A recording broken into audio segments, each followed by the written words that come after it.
Selamat malam, perkenalkan nama saya Wisnarta Winaga. Kali ini saya akan membahas satu soal, yaitu sebuah perusahaan kecil memproduksi tiga jenis produk, yaitu produk satu kita ibaratkan jadi X1, produk 2 X2, dan produk 3 X3. Setiap produk memberikan kontribusi keuntungan berbeda 50 per unit, dan untuk produk satu dan produk 2 20, dan produk 3 30.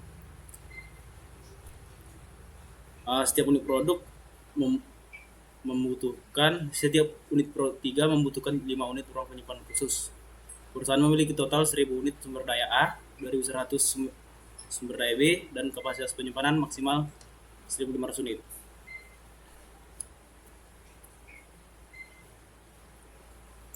Lanjut untuk fungsi tujuan, kita memaksimumkan fungsi Z, yaitu 50 X1, 20 X2, dan 30 X3. Fungsi kendala 2x1, 3x2 kurang dari 1000 untuk batasan sumber daya A.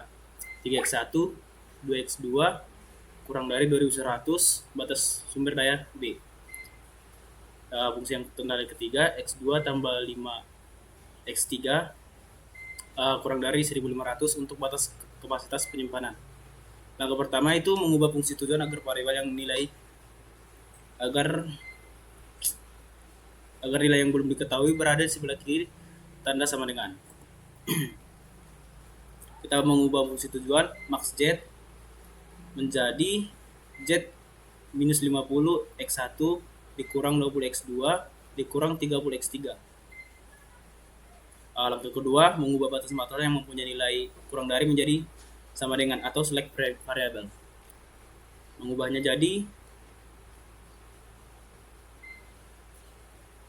ini salah, belum. 2x1 tambah 3x2 tambah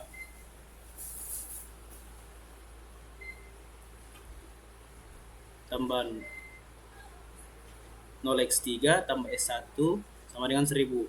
3x1 tambah 0x2 tambah 2x3 tambah s2 sama dengan 2100. Untuk fungsi batasan yang ketiga, 0x1 tambah x2 tambah 5x3 tambah s3 sama dengan 1500.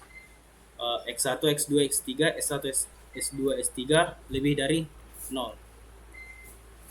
Untuk langkah ketiga, mengubah persamaan menjadi bentuk tabel. Yaitu di sini kita masukkan fungsi Z tadi, yaitu 1 minus 50 min 20 min 30, S1 nya kosong, S2 nya kosong, S3 nya kosong, dan nilai kanannya kosong. Untuk S1 kita masukkan dari nilai kendala fungsi batasan tadi 0, 2, 3, 0, 1, 0, 0, 1000. Untuk S2 nya juga sama, kita masukkan ke dalam tabel. Nanti seperti ini hasilnya. Langkah 4, kita memilih kolom kunci dasar untuk mengubah memperbaiki tabel agar bisa memperoleh pemecahan optimal. Caranya melihat nilai minus terbesar di X1. Di Z. Di sini kita mendapatkan minus terbesar itu 50. Nah, langkah kelima itu memilih baris kunci untuk mengubah dan mengadakan perbaikan. Caranya kita menilai nilai kanan terkecil dengan cara nilai kanan dibagi kolom kunci.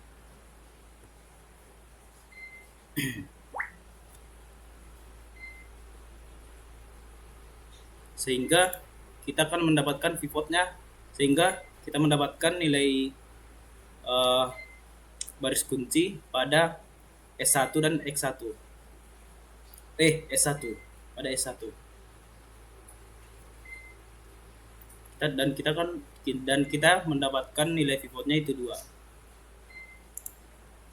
Langkah 6, kita mengubah nilai baris kunci yang dimana tadi pivotnya ada 2, kita masukkan ke dalam tabel S1 dan kita masukkan dan X1. Dan untuk mencari X1 S1-nya kita masukkan 0, 2, 3, 0, 1, 0, 0, 1000. Sehingga mendapatkan nanti pembagiannya 2 dibagi 2, 1, 3 dibagi 2, 3 per 2, 0 dibagi 2, 0, 0 dibagi 2, 0, 1 dibagi 2, 1 per 2, 0 dibagi 2, 0, 0 dibagi 2, 0, 1000 bagi 2 itu 500. Nah, kita masuk ke langkah ke-7, mengubah nilai di luar baris kunci dengan rumus NBB sama nilai NBB sama dengan nilai lama dikurang dalam kurung nilai baru kali nilai kanan pada kolom kunci. Nah, kita masukkan nilai Z. Ini seharusnya Z min 50, kita bagikan NBB sama dengan minus 50 dikurang dalam kurung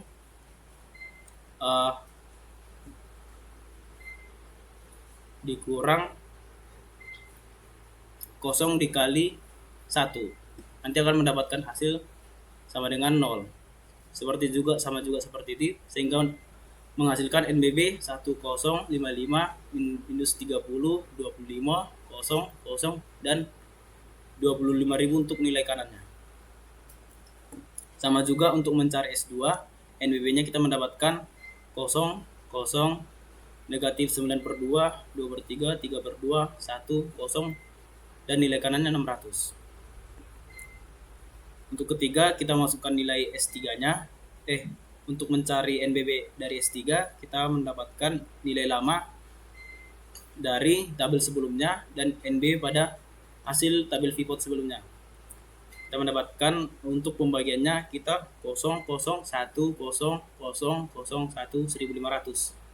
Sehingga tabel dengan nilai baris baru muncul dengan nilai Z-nya 10 55 minus 30 25 0 0 25.000 untuk nilai kanannya. X1-nya 0 1 3/2 0 1/2 0 0 500. S2-nya kita mendapatkan 0 0 negatif 9/2 2 negatif 3/2 1 0 600. S3-nya 0 0 1 5 0 0 1 1500. Tabel nilai terbaru itu kita dapatkan dari penggabungan dari NBB-nya untuk pada nilai Z dan juga nilai S2 kita masukkan ke dalam, dan S3 juga kita masukkan ke dalam tabel nilai baris baru. Selanjutnya langkah 4 menentukan kolom kunci. Kita mendapatkan hasil dari mengubah dengan memasukkan tabel dengan nilai baru. Untuk menentukan kolom kunci kita mendapatkan minus terbesar yaitu 30. Selanjutnya menentukan baris kunci yaitu mengalihkan nilai kolom kunci dibagi nilai kanan, sehingga kita mendapatkan S3 sebagai baris kunci, sehingga kita mendapatkan pivotnya situ 5. Langkah ke-6 mengubah nilai baris kunci.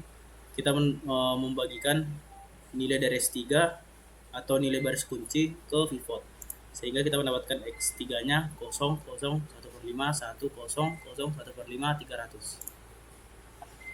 Langkah ke-7 seperti sebelumnya, kita mengubah nilai baris nilai-nilai di luar baris kunci, sehingga kita mendapatkan NBB-nya untuk dari Z 0 1 0 6 1 25 0 6 34.000. Untuk X1 kita mendapatkan 0 1 3/2 0 1/2 0 0 600. NBB dari S2 0 0 negatif 9/10 0 negatif 3/2 1 negatif 2/5 0, dan kita memasukkan nilai-nilai dari NBB tersebut ke nilai X1, S2, dan X3 pada tabel dengan nilai baru, sehingga mendapatkan hasil seperti ini. Dari tabel di atas kita sudah merupakan tabel yang sudah optimal, sehingga perhitungan untuk literasi yang ketiga dihentikan. Sehingga kita dapat simpulkan bahwa X1 sama dengan 500, X2 0, S3 300, Z sama dengan 34.000. Sehingga kesimpulannya max Z sama dengan 50 dikali dalam kurung 500 tambah 30 dikali 300 sama dengan Z-nya sama dengan 34.000. Sekian untuk presentasi tutorial saya ucapkan terima kasih. Jika ada persalahan kata, saya ucapkan minta